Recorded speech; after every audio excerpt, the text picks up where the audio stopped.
So jumping into the movie, I had so much fun with this. And I think JJ, some of these action set pieces are so good, especially let's just go into the opening one. And I'm sorry, Dave, that you're not in this one, but Oh, please. that opening fight sequence with the grandma is fantastic. I really can you talk a little bit about filming that sequence because it's such a great fight? Listen, to me, that's what sold me on the film. Mm-hmm. When JJ showed me the previs of that, I said, yo, money, what is that? How is this old lady doing that? And he says, they're contortions and this. So when we started shooting that, that was the one thing that I couldn't wait to get into because I wanted to see how I would look in that. And it turned out amazing. The trailer, I say this all the time, the trailer that we put out overperformed. It did 19 million views in less than 24 hours.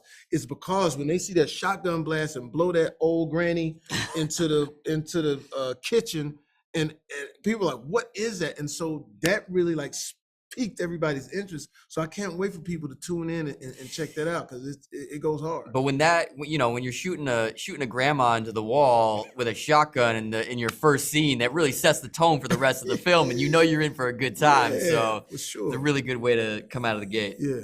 The tone of this movie is interesting because it's funny, it can be serious, and it's also like action packed. Can you sort of talk about the fact that JJ does a really good job balancing? It's a tricky thing to do.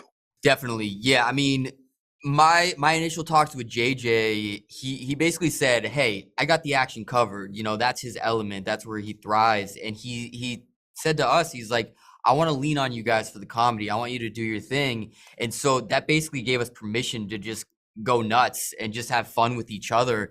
And I give Jamie so much credit because he helped set the tone too from the get-go, where I remember one of the first scenes we shot was one of the more serious scenes. And so, I came in early on and I was trying to do a good job and I just wanted to, make this scene have real weight to it. And Jamie came to me and he's like, you know what? Yes, let's give this weight. Let's make it have stakes, but also let's put a little comedy in here. Yeah. And so that was the kind of mindset the whole way through where he understood. He's like, if we can infuse as much comedy as possible, it's just going to add that extra layer that makes this movie that much more fun. And I knew I had the right guy to do it because I literally told JJ, I don't want to do the movie unless Dave Franco's in the movie. I've been tracking this dude for years, man. And I tell people all the time, I'm a comic snob. I'm a comic elite.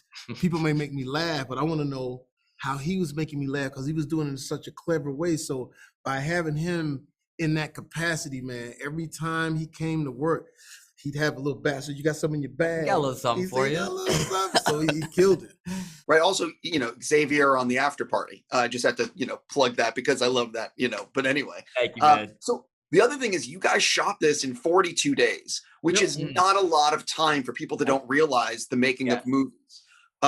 Did you ever feel like the pressure when you have such a finite amount of time, or could you sort of talk about the challenges of having a tight shooting schedule? I mean, JJ's a machine. He moves so fast. He's been shooting second unit action on the biggest movies in the world for the last decade, and so he knows exactly what he's doing. That said, we put so much work in before we started filming in terms of the training, so that when we got on set, everyone knew exactly what they were doing. But like I'm telling you, on a normal set, if there's one stunt, normally everyone kind of like circles up and it's like, all right, guys, this is the big stunt day. And we're all talking about it over and over and so much pressure. And JJ, we had 50 of those stunts every day. And so he's just, he's worked with this stunt team for so long and they're so dialed in. And it's just like this infectious energy where like before every take, JJ literally screams, who wants to try one? And then, 60 of the best stunt people in the world all in unison go, ah! And so we all just feed off that energy and we just move.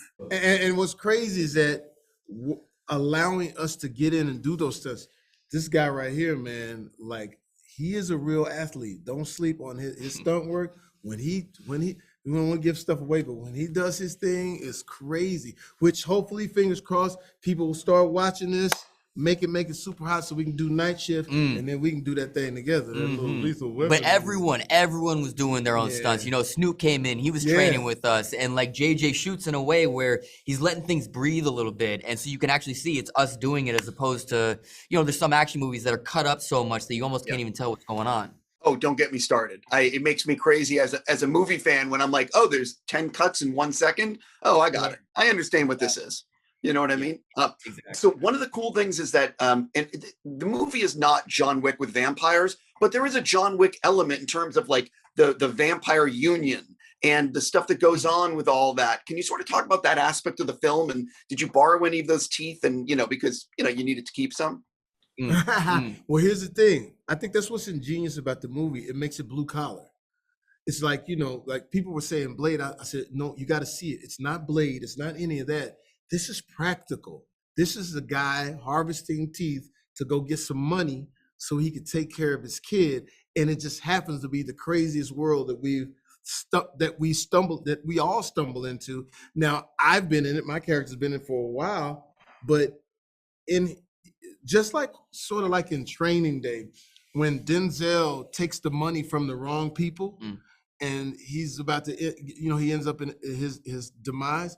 It's with me. I'm going to get these teeth and I end up killing that old lady is actually somebody's daughter. And so then Karla Souza, who's incredible in her part, now the stakes become higher. It's like I messed with the wrong vampire in a sense. So I think that having that union sets us up for that. If we do want to do something more, it's a great home base, if that makes sense.